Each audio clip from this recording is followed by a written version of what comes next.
close till I get up. Time is barely on our side. I don't wanna waste what's left. The storms we chase are leading us, and love is all we'll ever trust. Yeah, no, I don't wanna waste what's left. And on we'll go, through the wastelands, through the highways, till my shadow turns to sun rays. And on we'll go, through the wastelands, through the highways, and on we'll go.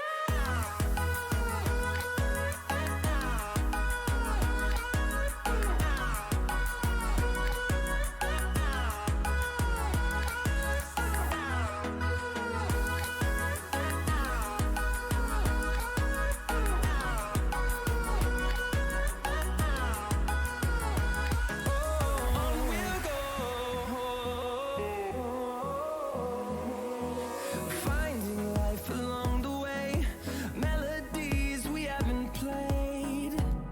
No, I don't want no rest. Echoing around these walls, fighting to create a song. I don't wanna miss a beat. And on we'll go, through the wastelands, through the highways, till my shadow turns to sun rays. And on we'll go, through the wastelands, through the highways, and on we'll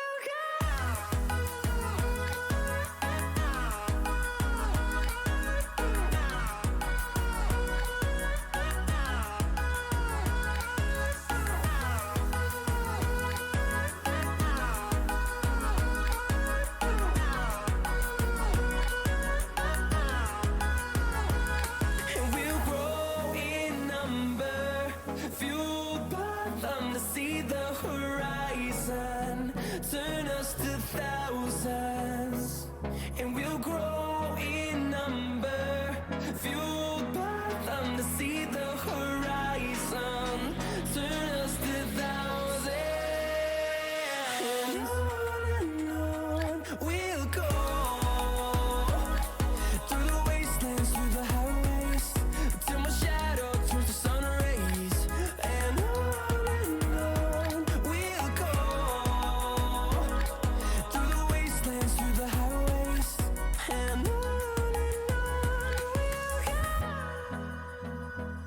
Alrighty, every morning, okay, we're off to a fantastic start. This is a live narration show, I'd like to point out, and this is the season finale, so I have done 12 episodes of it, and I still can't do an introduction to save my life.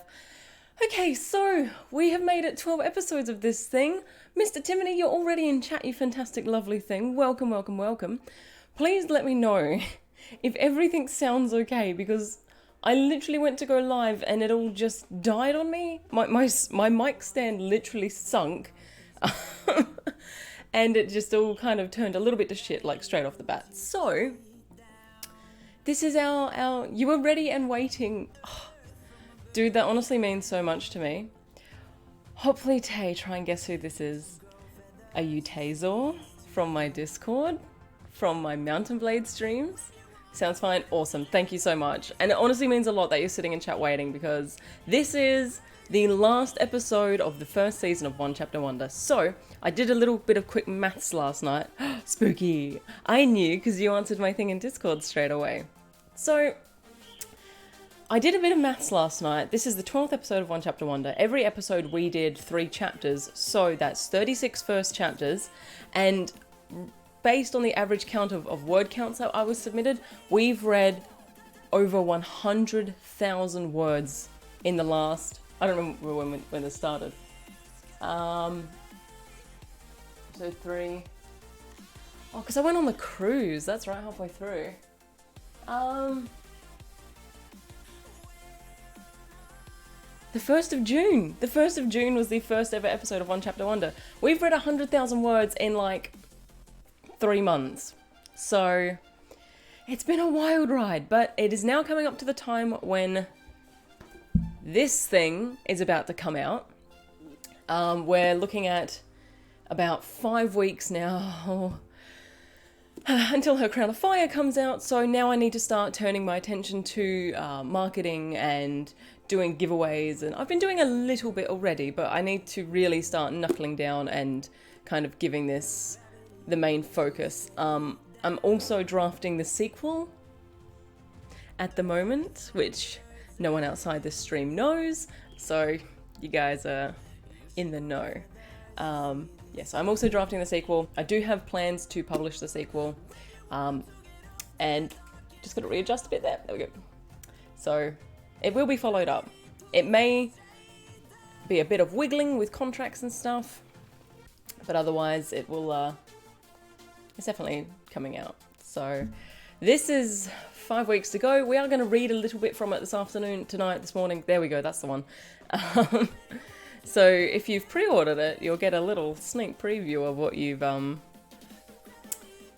ordered.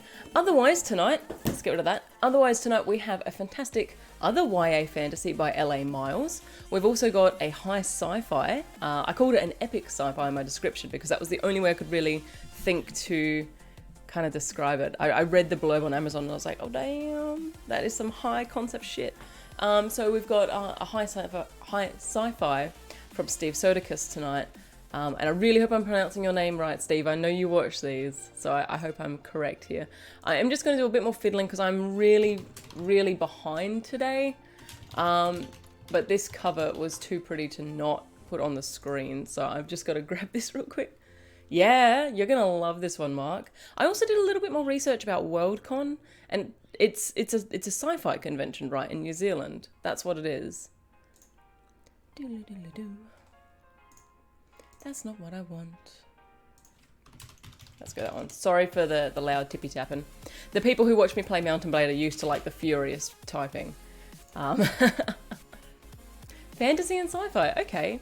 And I saw that George R.R. Martin is the Toastmaster. I'm excited. I'm so keen.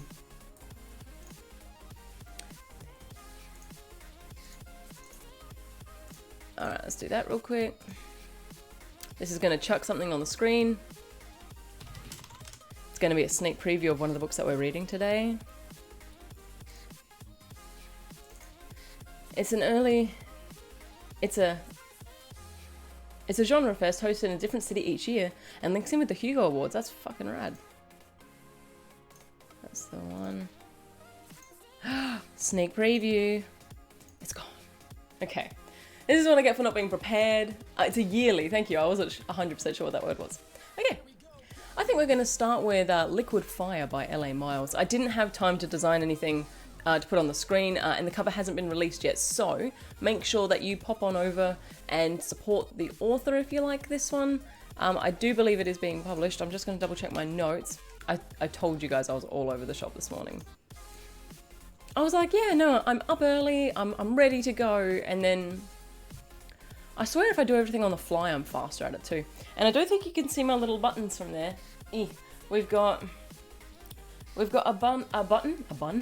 We've got a button from Serpent and Dove, which is on the top of my TBR up there. That's what that whole stack is. And we've also got a pin from Blood Drops by W.B. Welch. Ironically, I have drawn blood with this pin because it stabs me regularly. But I love it, and I'm gonna wear it. I'm really scared of it, but I'm gonna wear it. Yeah, the little safety pin just pops out and like shanks me.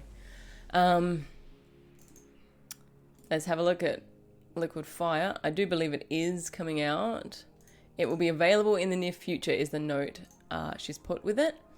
So when we wind up today, I'll do all the timestamping and I'll link to everything. So if you like what you hear, keep an eye on my Twitter feed and I'll announce where you can support the author. I also tag everyone in my announcements as well when I do the tweets, but blah blah blah blah blah. Let's get reading. Because God, I crap on these days. I've just gotten so used to hanging out here. I haven't seen it yet, Mr. Timony. My co-worker bailed on me. And I don't know anyone else in Brisbane that has seen Downton Abbey. So when the show wraps up today, I'm going by myself. I'm gonna go and, yeah. I know. I've never been to a movie on my own, but I really want to see Downton Abbey while it's in the cinemas, and no one's going to go with me, so I'm just going to go by myself. It'll be fun. It'll be interesting, I think. And I really apologise for the birds screaming today. So let's turn this right down. That's as smooth as we're going to get it. You guys would all know from my stream that I'm no good at smooth music transitions. Sunfire Salvager, how you doing, dude? How's that cut going? You've still got like 40 minutes on it.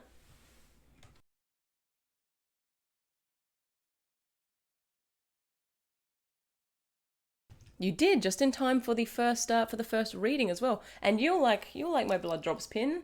Look, he's on my suspender. Yay! It's already stabbed me. Oh, you finished it. It was meant to take you 45 minutes, you crazy thing. All right, let's get to it. We've got a YA fantasy that is just itching to be read, and I'm itching to read it. Okay, this is Liquid Fire by L.A. Myles, Chapter 1. Isha Cassel, heir to the Grand Duchy of Sizdor, knelt in the shadow of her cousin's fortress, pulling weeds from between the begonias. Fantastic first sentence. She added the latest intruder, a small dandelion, to the growing pile of wilting greens beside her. Garden work had always brought her solace in the past. Today, however, solace was slow in coming. 2 years her father had worked to prepare her. 2 years. But 2 out of almost 16 years was a short time. She wrapped her fingers around the base of a young nettle, braced herself and pulled. It came free with a dull popping sound. I was going to try and do a popping sound effect, so let's just roll on.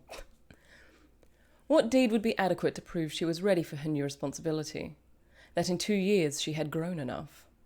Her naming day loomed less than 6 months away. That was little time to perform a deed worthy of proving her father's choice in her. The prickly leaves of a thistle peered out from between 2 of the larger flowering plants near the base of the fortress. Tall and elegant, the fortress towered over her, creating the kind of constant shade the delicate flowers and certain other weeds thrived in. Unlike the plants, Isha did not need shade to thrive. She needed a place where she could take care of people. Her father, her brother, visiting royalty. It was what she had been raised to do. But to take care of the largest Grand Duchy in the High Kingdom. She could not stop the shudder that ran through her small frame. What deed would be adequate? What will convince me? She asked herself bitterly. She looked to her left. Weed-free flower bed stretched the expanse of the fortress wall. Sorry. It was good progress for half a day's work. Her back and arms spoke of the labour. Yet the anxiety twisted inside her was no less than when she had woken that morning. 3 weeks today and she would be returning home. 3 weeks. Sorry, there's a big siren. The vibrant pink flowers in front of her glimmered in the sheltering shade. Behind her, the midday sun bathed the well-tended garden in the soft colours of autumn. Gorgeous imagery. Her heavy sigh blew up specks of dirt from the pink blossom closest to her. After 8 months of visiting the barons and baronesses who would one day be under her reign, not her brother's, she had no better idea what she would do for her act of goodwill than when her father had kissed her forehead in farewell. Coleraine was Isha's last barony to visit. Soon she would return home to face the doubt and questions plaguing her since her brother's sudden death 2 years before. Oh my god. You have the Philosopher's Stone in Latin? That's awesome. That's rad. Post a picture in Discord. The whisper of a breeze brushed past her, snagging a few errant strands of hair as it went. She sat up, settling over her heels and, careful to use the clean back of her glove, brushed the hairs to the side. Retying the intricate braid running down her back could wait until she was done. Yeah. Beyond the neighbouring rose bushes in the bubbling white marble fountain, the outline of mountains far to the north appeared as a jagged line against the brilliant blue of the midday sky. Gorgeous imagery. You will, Mr. Timony. It's for my game channel, but you should have a lot of fun in there too. I'm loving the imagery of this fantasy as well. This is gorgeous writing, you guys. Before the first High King brought order to the 4 Grand Duchies, an heir proved their mettle through heroism. Amazing feats of valour were routinely performed by the firstborn in each family to show their dedication to the people. In return, Their people never doubted them. Now, the last appointed heir to a grand duchy had built a library.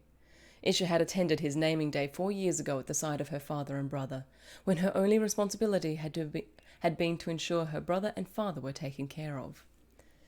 That was before Elric's remains had been found in the ashes of the main stable. Isha dragged her thoughts back from that dark road. Oh my god. Oh, tell him to go away. Tell him you're listening to a live show, Sunfire. The best idea she could devise so far was to rebuild the cathedral to Gaetain, god of balance and Kist. It was a worthy goal. Her shoulders sagged. But is it enough? The act needs to be something exemplary, something to prove I can do more than run a household. Stretching forward again, she grasped the thistle near the fortress base and tugged. It refused to let go. She braced her free hand on one side of it. Maybe, she said through gritted teeth, I could devise a way to free Sizdor of weeds. The plant came loose in a shower of dirt. So much for keeping her hair clean. Perhaps garden work was not such a good idea. Cousin? Heat blossomed in her cheeks and forehead. Had he heard? She dragged a deep breath in through her nose. Brushing dirt from her pale yellow skirts, she looked over her shoulder. Haloed in the blue of the sky, her only first cousin, Baron Aftar, stood a few feet behind her. Isha had spent months in this proud household as a child. Visiting his barony was more comfortable than being home, which is why Isha had left it to last. May I have a word?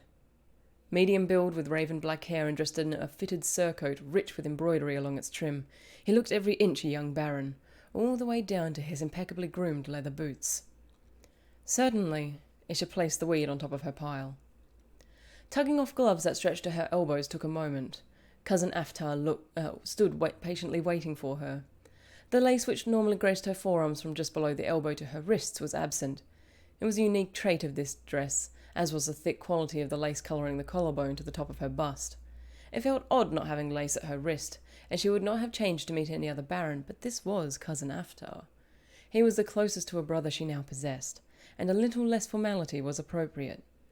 She placed her gloves on the edge of the kneeling blanket before accepting her cousin's hand. His palm was smooth and strong beneath her grasp. His lips, however, were set in a thin line, and his shoulders held a high, stiff angle. This was more display of tension than she had seen in him since his mother had fallen sick years before. Her heart went out to him, her own concerns forgotten. What troubles you, cousin? He shook his dark head. Please, let us retire to my sitting room. I am certain you must be thirsty. She studied his face before nodding.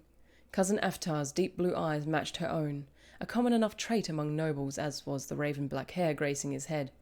Less common was Isha's dark honey blonde, a gift from her mother's side. Walking beside him, her hands twitched her skirts into place without thought. Their feet crunched on the soft gravel of the garden paths. Should I speak with the gardeners regarding the weeds? Cousin Aftar's tone was mild enough, softening the implicit rebuke. There seemed to be quite a few. Heat rose in her cheeks again. How many different ways could he say the same thing? I enjoy the work. She smiled as they passed stocky, jovial Master Gardener Ty, who bent in a half bow over his barrow in acknowledgement. Father works his garden. He has seen the admiration it garners him amongst his staff, and the wisdom it brings to his words when he speaks with those who grow our crops. The knowledge was a gift Mother shared with him. She paused before adding, He says keeping one's hands in the dirt helps to remind us all of our origins. Burn. Cousin Aftar said nothing. Yeah, 'cause you got whipped, bitch. Sorry. They paused at the basin inside the arched entrance from the garden. A small bowl of water stood on a waist-high pedestal. Isha dipped her hands into the water to clean any residue from them. She used the perfectly folded towel beside it to dry her hands and pat her face, paying special attention to her forehead where she had brushed her hair away. She had not felt any dirt touch her skin, but it was better to make the effort just in case. The cleansing only took a moment. Cousin Aftar kept his focus straight ahead, his angular face rigid. Stepping back from the bowl, she heard Cousin Aftar's soft inquiry. Your shoes? Isha refrained from looking down. My shoes are unsoiled. She kept her voice low and even. A few years ago she would have happily pulled her shoes off, or at the very minimum stooped to check them without a second thought. 6 years older, Cousin Aftar had always looked after her, especially in regards to grooming. His little cousin would never show up to a family meeting without a smudge of dirt on her nose. He had seen to that numerous times. Not that her father would have minded. But Aunt Lalaile had not been that way, and Cousin Aftar had always made sure Isha looked her best, especially when they were with his mother. Now, however, life was different. Besides, she had intentionally avoided stepping in dirt all day. With Isha refreshed, they continued inside. Cool stone corridors swallowed them, the fortress speaking in whispers of the approaching winter. Yes. A plus for this description. Thick carpets lined the well-used passageway, softening the sound of their steps. For all of Cousin Aftar's rebukes, the gardens sprawling around his fortress were an object of family pride and had been for generations. The gardens covered all but the main courtyard. There they hovered close to the exterior wall, allowing as much space as possible for visiting nobles and tradesmen. They passed a second arched entrance into them before reaching the stairs leading up to the second floor and Cousin Aftar's private study. He bowed her into the room. I just need to grab a drink.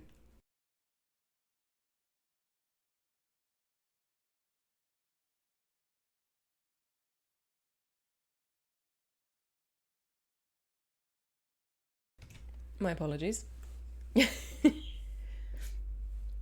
Yeah, I'm not sure what vibes I'm getting from this cousin. Like it's this guy. Hang on, there's this dude that rocks up. And I'm just gonna wait for him to turn off his shitbox car. My birds hate him as well, they'll yell at him. I don't know if you can hear it. I don't know if it's the right frequency. There we go, he's gone.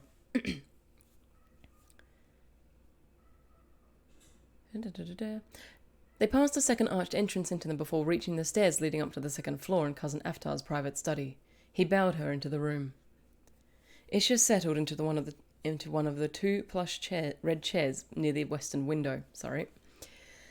Cousin Aftar avoided meeting her eyes as he poured cider into a silver goblet and placed it on the mahogany table beside her.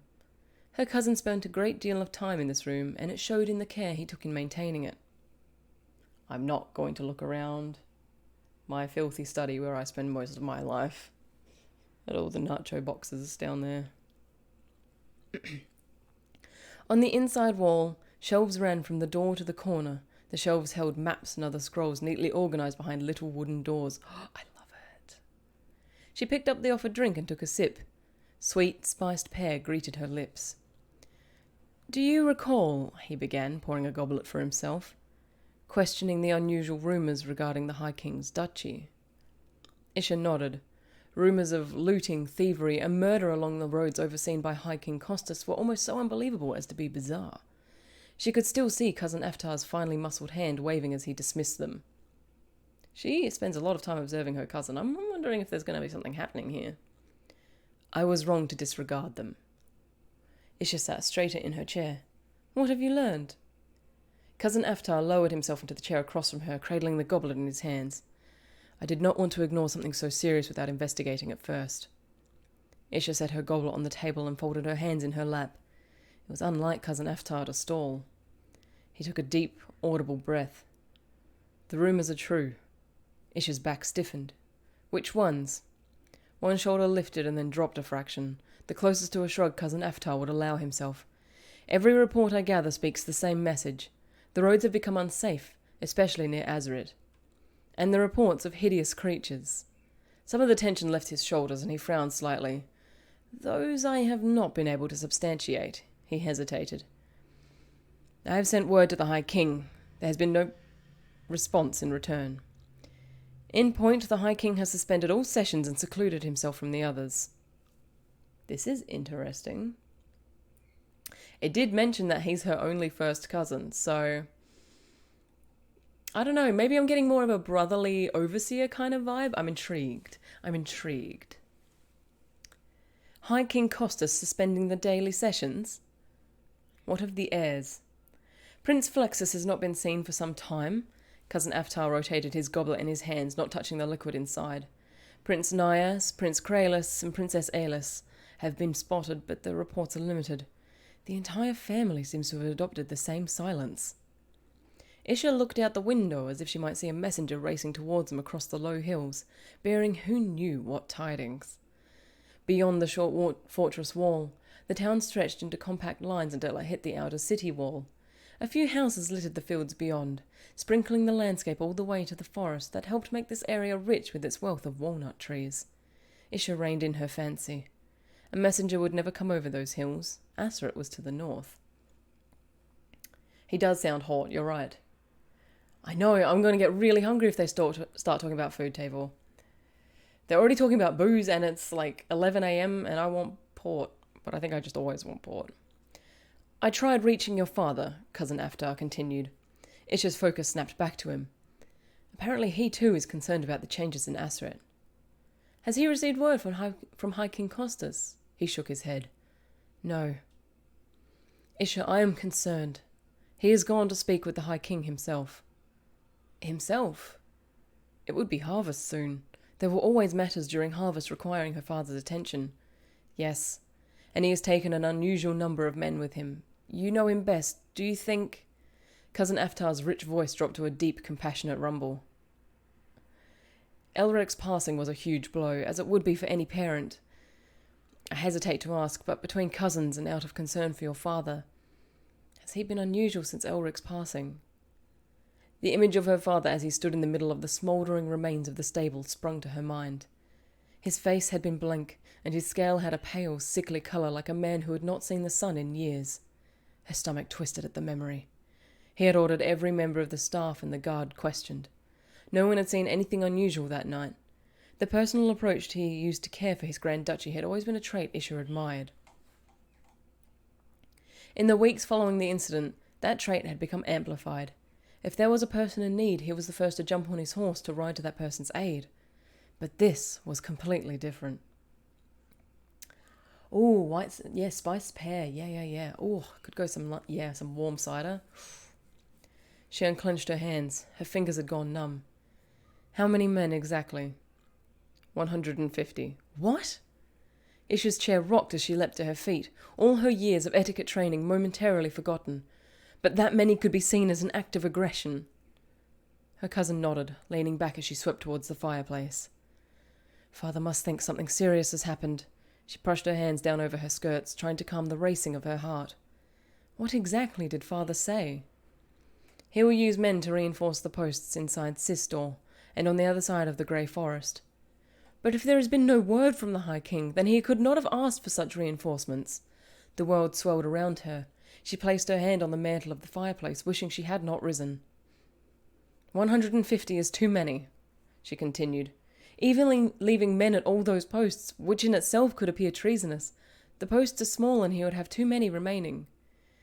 He intends to bring the situation to the High King's attention. Clearly, she breathed. He is already on his way. Cousin Aftar's forehead wrinkled with worry. My messenger reached him just outside of Sanat. Outside Sanat? Isha echoed. He must have left weeks ago to be that far north. She squeezed the mantle, searching for support. Each noble approaching the High King is allowed 80 men as escort. He has too many. She was repeating herself, but she could not stop. What is Father thinking? If the rumours are unfounded... Cousin Aftar nodded. No wonder he looked worried. Perhaps you could write a letter asking him to turn back. Isha shook her head. It would be as useless as asking the tide to retreat. Nice. That. On point, that. If Father has a contingent that size, he will not return until he has proof everything is as it should be. There must be a way to keep your father safe. Cousin Aftar paused in thought. That wasn't meant to be a run-on sentence, my apologies. A fast scout carrying our word. They could dissuade your father somehow? A scout is unlikely to sway my father. Anyone approaching Father would have to be someone he trusts. The world shifted around her. Isha's hands dropped limp at her sides. 80 guards per noble, she murmured. Pardon, cousin? I did not hear you. Father has too many guards for one noble, but not for two. She turned to her cousin. He stared at her for a moment before shaking his head. If a noble is needed to join him, I shall go. You cannot, Isha pointed out. You have been requested to initiate the transition of light ceremony in the South Cathedral. That is in 8 days' time. You cannot afford to alienate the clerics of Iron if you refuse to go, and we cannot wait until after the ceremony. My only obligation is to my father and my people. She moved to kneel beside Cousin Aftar's chairs, clasping her hand in hers. Her cousin's frown softened as she spoke. It is unusual, but Father could ask the High King to bless my naming day. Even if the High King refuses... Isha swallowed quickly, her mouth suddenly dry. He could not refuse to see us, and if he does, we will know a grievous act has occurred. If I join my father before he reaches Azeroth, the number of guards will be correct. The last two of a house would have reason to travel with the maximum number. I am loving this MC. She's intelligent, she's compassionate. I love her to pieces already. Cousin Aftar studied her for several long moments, his blue eyes searching every inch of her face. This could be a truly dangerous task, he said slowly. I will travel with enough guards to keep me safe, Isha assured him, but no more than that. We do not want to attract attention, and if we join him close to the border, we need our group to blend in as if we were always there. I will send home surplus, but we must tread carefully. Isha squeezed her cousin's hands. Please, cousin, help me save my father. His shoulders drooped. Your father will have me flogged if he learns I allowed you to talk me into this. Isha grinned. Thank you. She rose again and began pacing, her feet barely touching the carpet. I will need to travel quickly. She totally just messed with him. I'll go into an analysis when we finish up, but I'm enjoying this.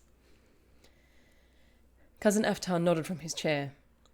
You will need to hurry, but there are not enough extra horses between here and there to race. The majority of your father's men are on foot, so you should be able to catch him before he reaches the forest. We will need to leave as soon as possible. She paused mid-step. How long will it take to gather the people and supplies? Cousin Aftar crossed the room to stand before her. She had to tilt her head back to look him in the face. It will take me at least a day to get everything in order, he said, his rich voice soft and serious. He laid a hand on her shoulder. Cousin, are you certain you want to do this? Yes. This is the best possible scenario. There was no doubt in her mind this was the correct way to proceed. He gave her shoulder a little squeeze. Go, gather your things. Remember, you will need to pack light, bring only what is necessary, and keep in mind you do not want to attract attention. I will let you know as soon as I have everything in place. Isha nodded. Her maid Clara would help her gather her most nondescript clothes. Clara had a good eye for these things.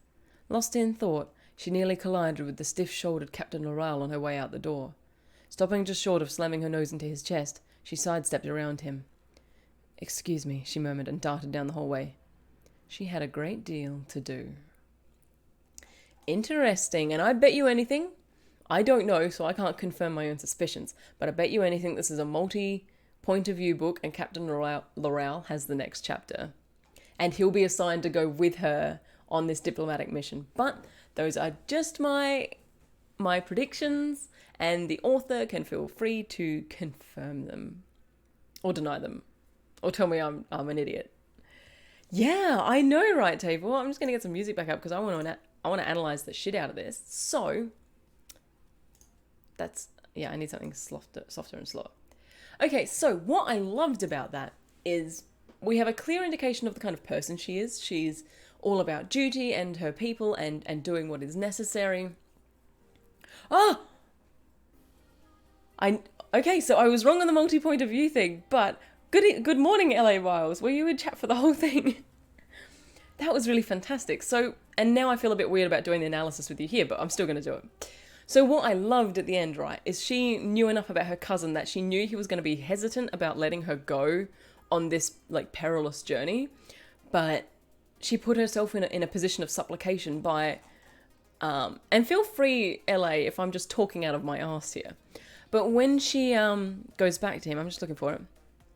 She moved to kneel beside Cousin Aftar's chair, clasping his hand in hers. So she's actually gone over to him and apparently, and to him, put herself in a position of supplication by, like, kneeling to him and making him feel like the protector, and she's asking for this favor, and it would be such a boon if he would grant it to her, and yes, so I love the political mind games. No, don't you go and burn your manuscript, Mr. Timony. I expect to see you in season 2. It's like eating a fruity gâteau, so vivid, almost overwhelmingly descriptive. I reckon that had just the right amount of description. Like, it didn't bog down. The scene had pace. It moved nicely. That was Well done, LA. That was fantastic. Good job. I really liked that. That was good.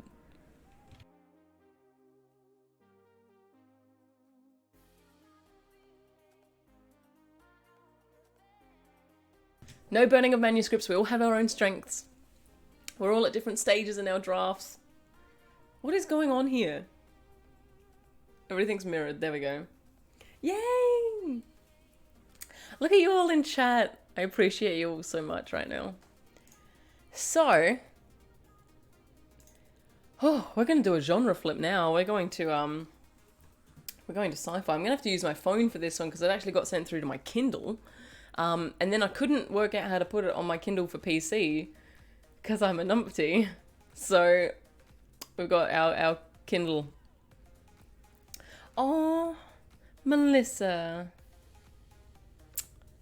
Melissa's one of our regulars in chat. She's just messaged me with apologies saying that she can't make it. So Melissa, when you watch this recording back, I love you anyway. You're one of my biggest supporters and I appreciate you so much.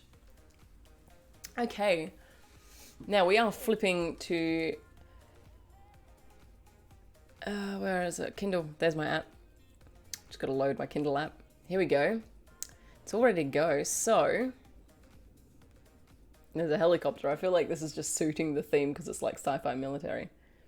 That's what I thought, Mr. Timony, but oh god.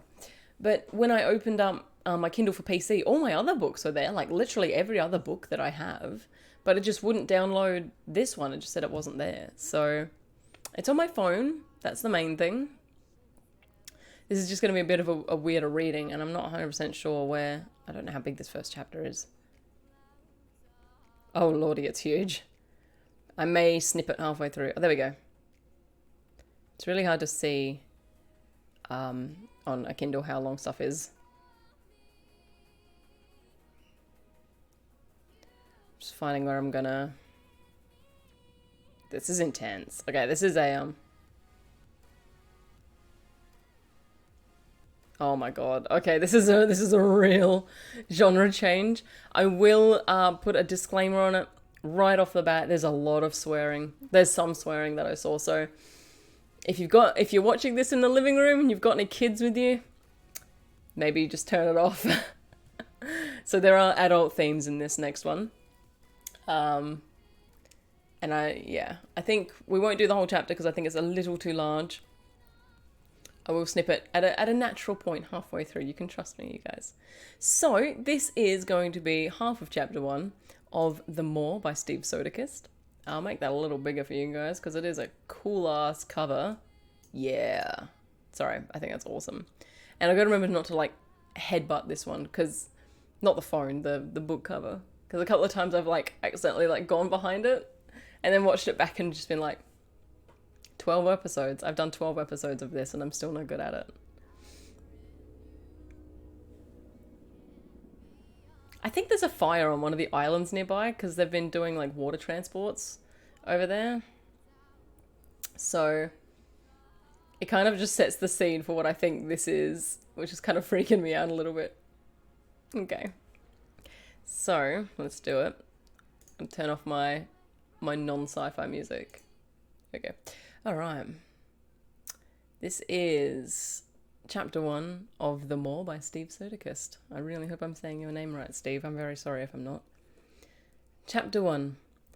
Sheriff Daniel Morgan met up with his passengers behind the Motel 6 on Route 101. Daniel gestured to the woman, eyeing her up and down as he did so. Angel felt the unease from the man in his prolonged stare before he quickly averted his eyes. She seemed to almost hover behind Joshua, her eyes covered with sunglasses even though it was close to 11 at night. Her hair, long and silvery white, reached almost to her feet and moved in the rustling breeze. Oh lord, that sounds uneasy to manage. Difficult, that's the word. I thought the only thing you were going to bring with you is her, the sheriff stated blankly. Joshua smiled, the gesture not reaching his eyes. If I wanted to bring the congregation from the First Methodist Church off of Pine Lake Road, I would have done that too. He held up a duffel bag. Supplies. What kind of supplies? Sheriff Morgan asked, immediately suspicious. The woman now had a secretive smile on her lips. The sheriff wanted to walk over and smack it off her face, but didn't dare. Something about her was definitely not right. She reminded him of Medusa, who he had read about in a long-ago time that comprised of a limited education, mythological or otherwise.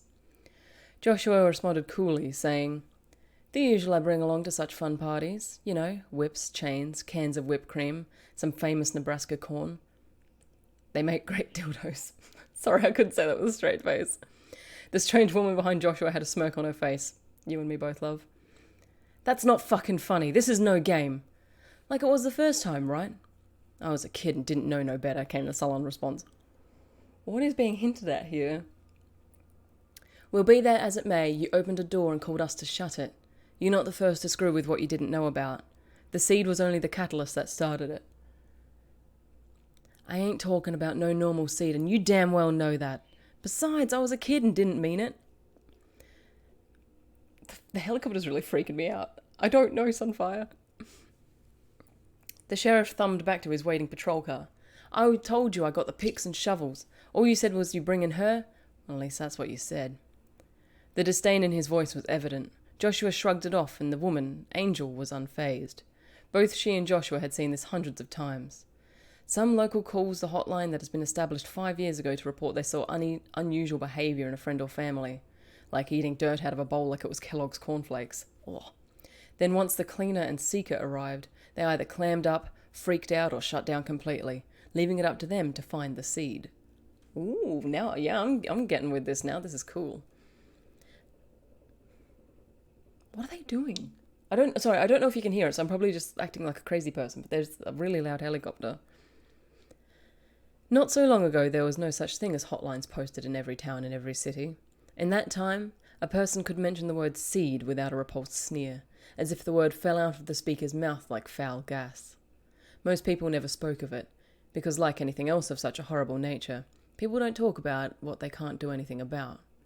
Like a homeless bum on a dirty sidewalk with a cup and a sign, it's simply ignored. The sign is read, but no one meets the eyes of the maker of the sign. It brings reality to the situation.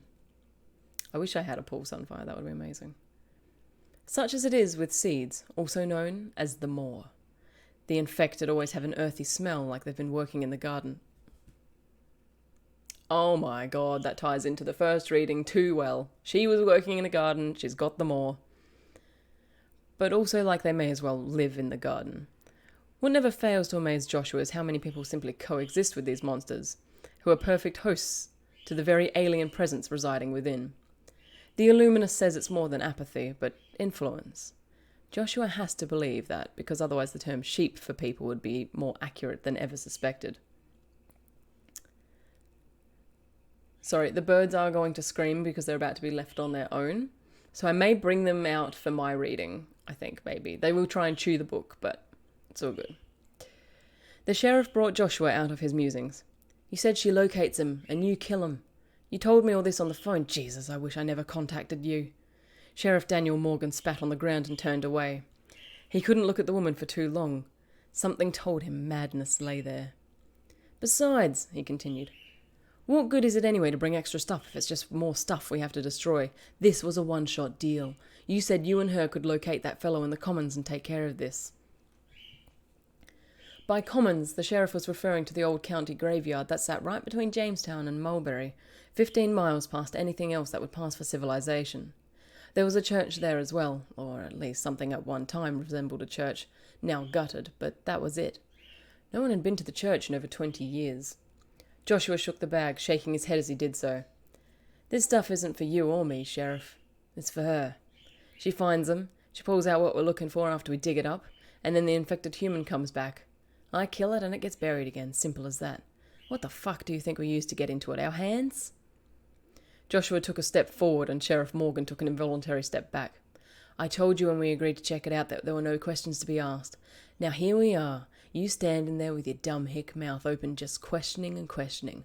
We didn't even get a hi, how are you? Nope, just questions."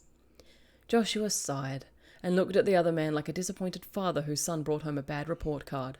"Shame on you," that look said. "Now bend over and take it like a man." Oh no. Angel looked up at Joshua with an amused expression on her pale face. She picked up on some of that imagery.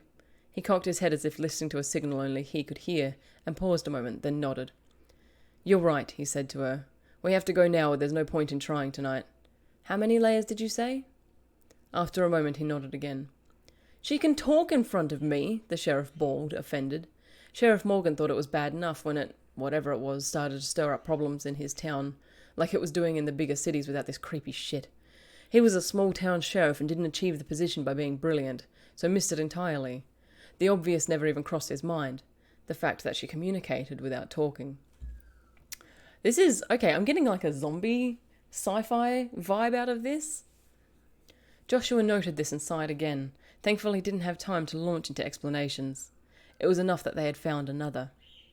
Joshua opened the bag and handed the woman something that looked like a stick of wood that had 3 binds of rough twine attached to it. She nodded and took it, then pointed to something else that was lying on top. He took out a small glass of bluish liquid. "What's that?" Sheriff Daniel cried out. "Relax, it's nothing you need to be concerned with. I suggest you stop with the questions right about now. You don't want the answers." Sheriff Daniel Morgan shut up, now wondering if the cure could be worse than the cancer itself. He thought it probably was. But hell, his mummy used to tell him that Satan's own worst enemy was his split-tailed self. Best to leave things that are grown in the dark stay in the dark, because once the light hits it, you know where it is, but it also knows where you are. They piled into the patrol car, an older model Chevrolet that reminded Joshua of times past, when one would see such police cars only in cheesy cop movies or, better yet, television shows from the 70s. Angel sat in the back with her divining rod secure on her lap, as Joshua took the passenger side, marvelling over the speedometer needle and the rest of the dashboard, which glowed with an eerie, diffused green light. The only thing modern was that sheriff's state-of-the-art computer that was bolted to the middle of the console. "We'll get there in about an hour," the sheriff said as he started the engine. This made Angel's eyebrows arch. Arch.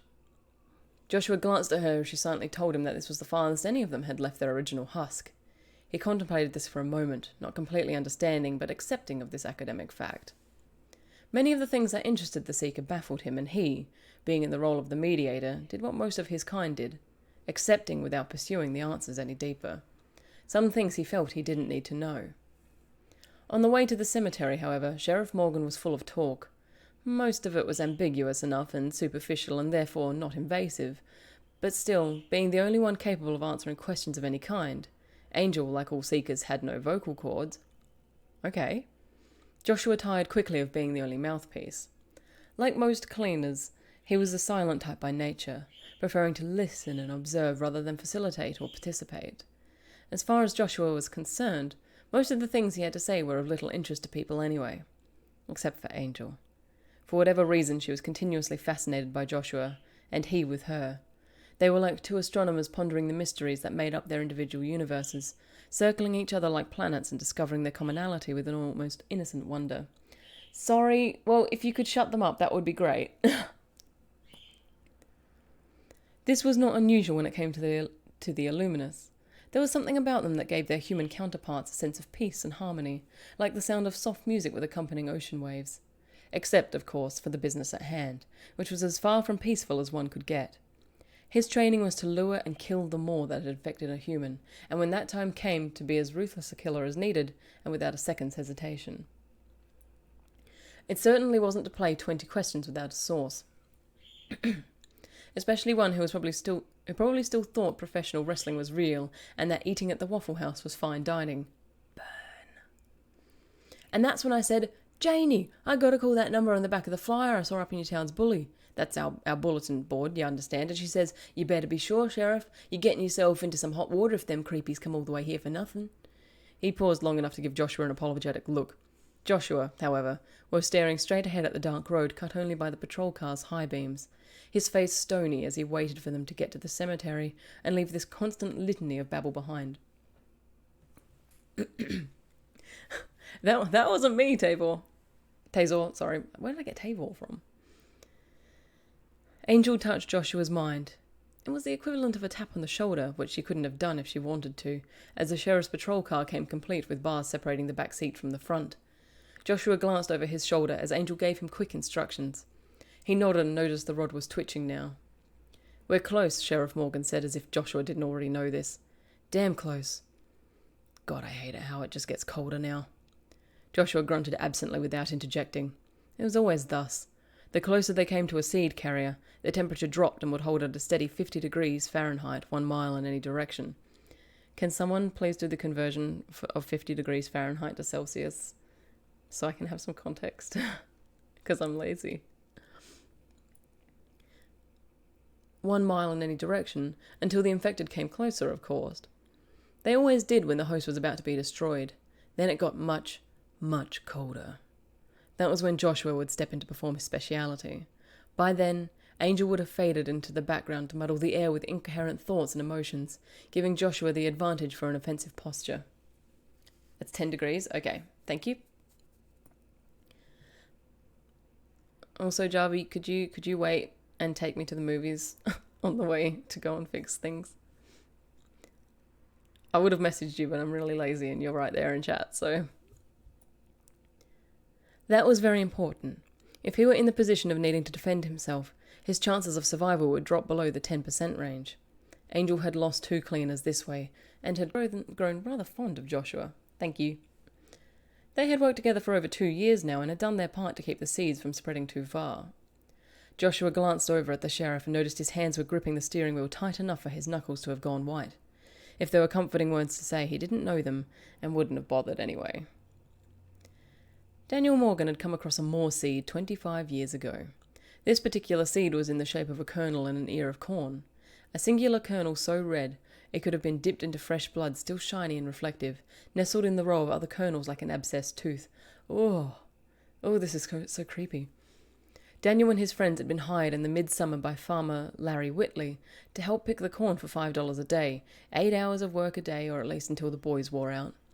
Whitley was a gruff old man who never bothered having children of his own, let alone a wife. He was too much a fan of the hookers in the city proper to settle down and do what he called plug the meat in the same wrapper for the rest of his life, but he was no bastard either. He still paid the boys $5 even if they only lasted a few hours out in the blistering Nebraska heat.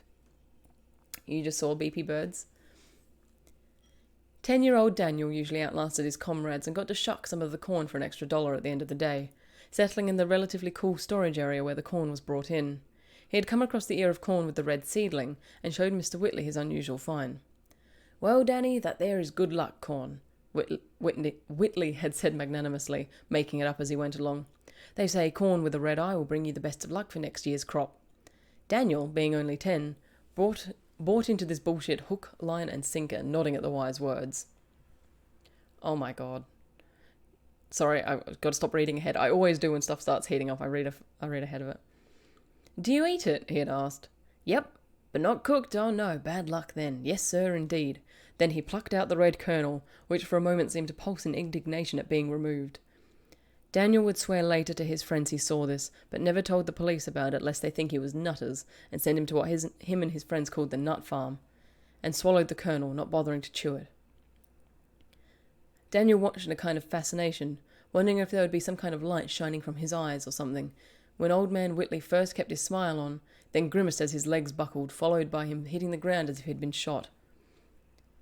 Daniel had sat still for a moment, waiting for him to get up.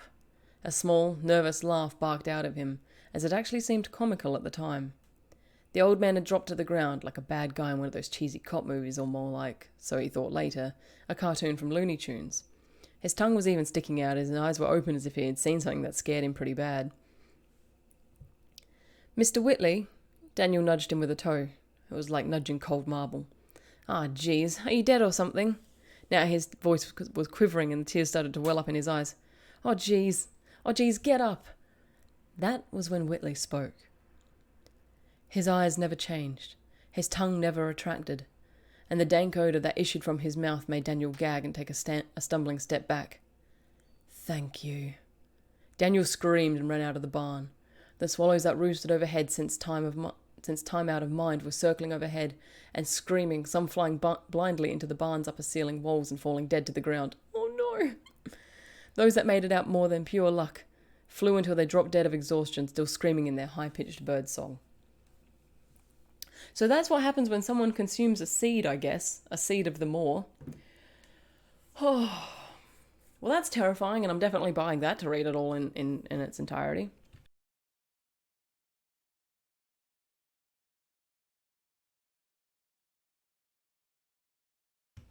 It sounds creepy as fuck. I'm totally down. All right. I'm going to go and collect my birdies. And then we're going to read this. No, never eat red corn. That was creepy. The moment it was like, oh, and then he plucked the kernel free, I was like, no, no. No, no, no. Don't eat that shit. Okay, yeah, don't eat stuff if it looks funny is the phrase here. Thank you.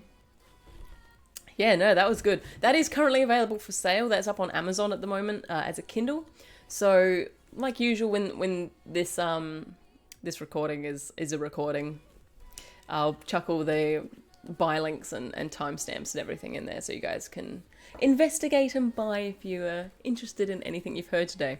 So, let me flick over to my other screen. I'll go grab the birdies and we'll get the last reading of season 1 over and done with. Be right back.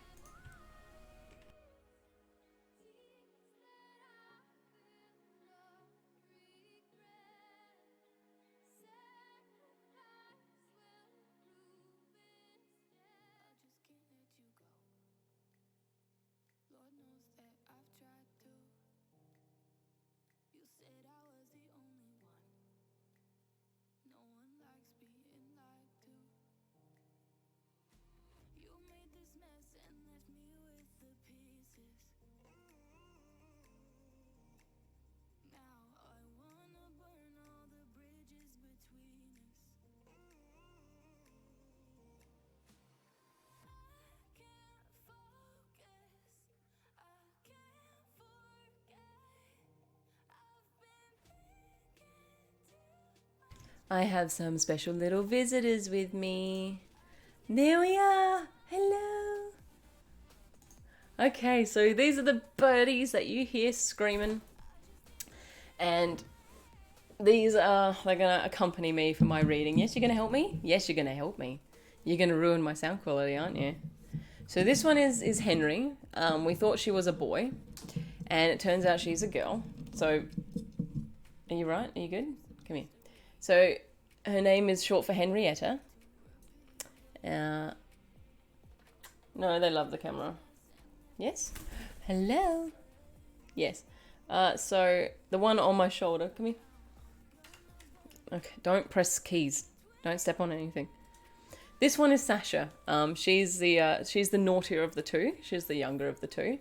So, they're only about a year old. We've had them for a year since they were fledglings. And get that out of your mouth. And so we've had them for a while now. They're very friendly. They're fully flighted. Henry was clipped when we got her, but she's since grown her wing feathers back and can now fly. She couldn't fly when we first got her because they cut them off, which some people request. And if you ever get me drunk on stream, I'll go into my real thoughts about that. Yeah, so you guys want to help me read? You want to help me read her Crown of Fire? Yeah. Okay. They will probably give it the cockatiel stamp of approval, which is chewing it. Henry, hiss. Yes. Hey. Yeah. Sasha is on top of my screen. You can stay there. They are tiny dinosaurs. That's right. Okay, so I kind of... Should I turn the music off to read this? Because I don't really care. It's my own book. Like...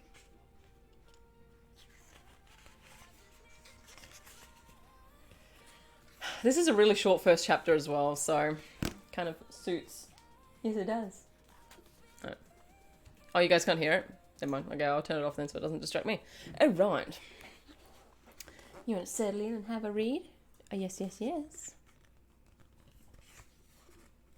So this is my book and a Sasha tale. Yeah. I thought we talked about this. No, hadn't I not? Hang on. Ow. I don't know why that was ow, but alright. Yeah. Yeah, Tazor, I have a, this is coming out in November 1st. On stream tonight, actually, and I should probably advertise this now. On stream tonight, so that'll be 7:30 p.m. Australian Eastern Standard Time for me. So my normal streaming time, if anyone watches my regular streams on Twitch. Over on Twitch, we're going to be doing a social stream, so we'll be having a couple of drinks, playing a bit of games, and I'll be giving away this book. So I might write in it. I'll definitely sign it for you. Please don't chew that. The birds might, and then I'll mail it to you. It is worth noting that this is the advanced edition, so a lot of things have been cleaned up in the final edition. We've tidied up copy edits now, so November 1st, 5 weeks. You ready, Henry? I just remembered what the first paragraph is. I'm so sorry. Of course I would be, absolutely. It's open internationally, go nuts. Just be in stream tonight, because I'll run it during stream and I'll draw it on stream as well. You're stuck in my hair. You're stuck in my hair. Okay, there we go. I'd like to take this moment to apologise to my birds for this opening paragraph. This is Chapter 1 of Her Crown of Fire by Renee April. A bird falls from the sky, its glossy feathers shuddering against the icy wind. Its eyes are dull and dark, its beak clamped closed. Wings catch the air and for a second, the bird soars. Then gravity's cruel hand smashes it against the cold earth. Sorry, I wrote it before I had birds. Actually, this whole first chapter is about a dead bird. The bird is fresh, not long dead. I've nudged it with my shoe to make sure. Are you going to sneeze? Did someone just follow me on Twitch? And my alerts are still set up? Thank you for the follow, whoever you were.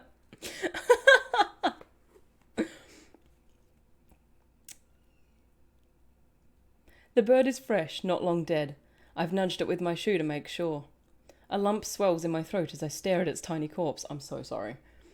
I glance around, searching for trees, power lines, anything it could have fallen from. The stretch of pavement I stand on remains bare overhead. I wrote the thing, I still can't read it. What's wrong, Evermore? You're getting teary over a dead sparrow. I roll my eyes as Tyson, my best friend and biggest pain in the arse, lumbers over. No. My voice is clear and strong, and I'm grateful. He would tease me all day if it cracked. I'm trying to figure out why it's here. Because it's a dead bird? They're everywhere. They're also chewing on my webcam. Please don't do that. Don't hiss at me. You're very warm. What are you doing? Where are you going? I know. It was you? Yeah, I'm probably hosting Oak at the moment, I'd say. Stay. I point upwards and he too squints at the cloudless sky. There's nothing above us. Tyson shrugs, adjusting the strap of his backpack across his expansive chest. Maybe he had birdie cancer, corked in midair. He flaps his arms wildly, then pulls a face. I'm struggling to remember why I'm friends with this idiot when he turns serious. For real though, why are you so worried? I chew my lip. I dreamt about a dead bird last night. I'm about to dream of another one right now. Stop flittering everywhere. A sparrow? I don't know, just a bird. It was black like this guy. Another nudge. The shining feathers dimple for a second. Oh my gosh, you're such a nutty. Yes, you are. You're crazy. Their song might be brief, but how greedy would we be to ask for more, Tyson quips, and I raise my eyebrows. He rolls his eyes. It's from the book you lent me, dipshit. Read it again. So you dreamed about a dead bird, and now you're getting the sads over one you found on the pavement. That quote, sorry, I squished you. That quip, funnily enough, their song might be brief, but how greedy would we be to ask for more, is actually a quote from a book I did last week on the show, The Short Life of Sparrows by M. Cole. I asked her permission to include it in the book, and she gave it, and now it's in print, so thank you, M. So you dreamed about a dead bird, now you're getting the sads over one you found on the pavement. No. In the dream I watched the bird falling unnaturally from the sky, limp and lifeless. I'd woken with tears on my cheeks, chest heaving. Finding the sparrow on my walk to school stopped me in my tracks and made my stomach drop. Yeah, that's pretty cool. Authors loving authors. Tazel, that's what we do here. That's what is One Chapter Wonder. That's this whole show. Yeah, you can stay there. Are you happy? Arms gather around me, picking me up. Tyson throws me over his shoulder and, showing off why he's chosen for every Narrowlong High sports team, begins the short jog to our school. Put me down, I say, His shoulder jabs into my stomach, but worse, he's starting to cheer me up. He ignores me, like I expected. Tyson! She's a witch, he warns Molly Barnes as he trots past. I bounce on his back and return Molly's bemused wave. A soothsayer, seer of dead birds and prophet of destruction. Though my cheeks burn, I have to admit that one's pretty badass. By the time Tyson deposits me before my first class, I'm struggling to hide a smile. There, feel better? By tonight the birdie will be gone. I twist my face as I imagine him scooping it off the pavement. He guesses why. A cat will eat it or something, Evermore. Don't be gross. He turns to leave as students file into the classroom, but pauses and tugs something from his backpack. Almost forgot. Thought you'd need breakfast. It's a lukewarm can of energy drink. I snatch it. You legend. I totally forgot. I'll buy next week. You know it. He salutes and walks backwards, bumping into other students. Whoops, sorry. Bye, Rose. Idiot, I mutter, but I'm grinning as I crack the tab. We've been friends for too long. I slurp the sour soda as I cross the creaky threshold into my classroom. Welcome, everybody. Welcome. Sit down. We've got a lot to get through today. You're crazy today, Sasha Bean. Maybe having the burb is a bad idea. Or just the bean. It's alright, she's preening on top of the computer screen now, and Henry is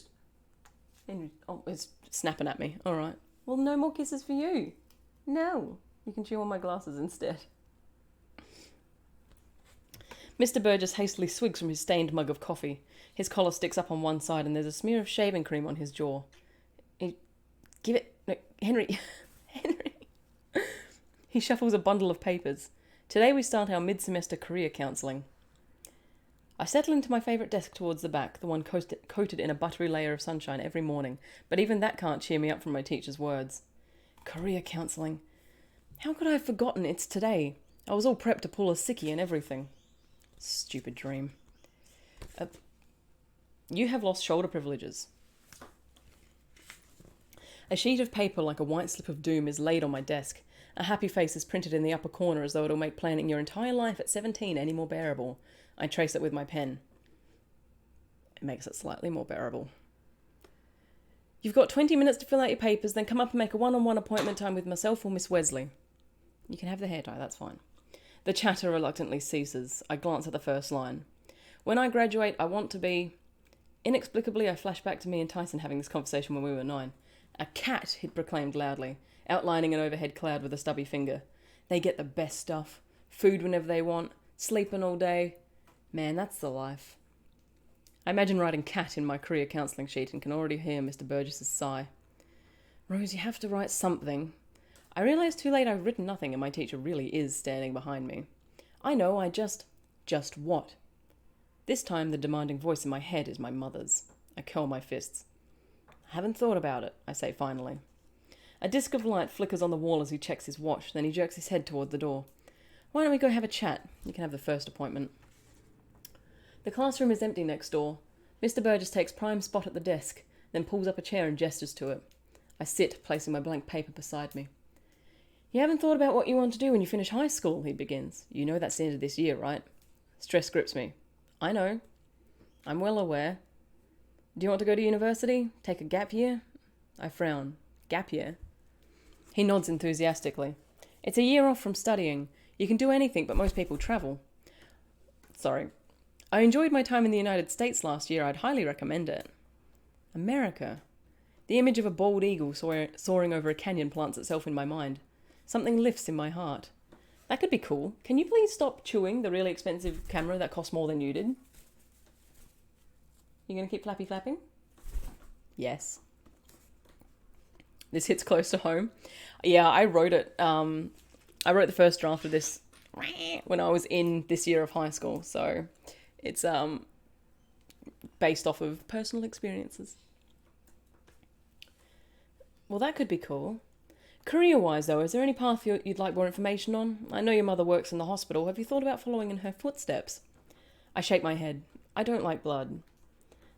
I'd seen her return from emergency call-outs pale and wan, her eyes filled with what she'd seen. Last year there was a pile-up on the national highway just outside Narralong. She came home a different person. Only cost more than her if you ignore the vet bills. True. You like reading? Video games? Mr. Burgess presses. Anything related to those spark your interest? So far, the only thing that has is the idea of leaving Narralong and travelling. I imagine returning, attending our tiny university and getting a meaningless degree, then settling into the 9 to 5 and marrying a local boy. That will probably be my next 50 years. I huddle into my oversized coat. No. I think our appointment is up, Mr. B. He glances at the clock and then out the window where the 9:30 appointment hovers anxiously, concern on his freckled face. Whoops, you're right, Miss Evermore. Off you go. Think more on what we talked about. You stop clicking things, please? The unsupervised class yells and laughs, sheets forgotten. Forgotten? I sit at my cold, shady desk, realising too late that I left my career counselling page in the other classroom. And that is a very short first chapter. Bang! Did that scare you? Hey? Wee! Hello. Say hello to everyone. Look at this naughty bean. Yes, that's you.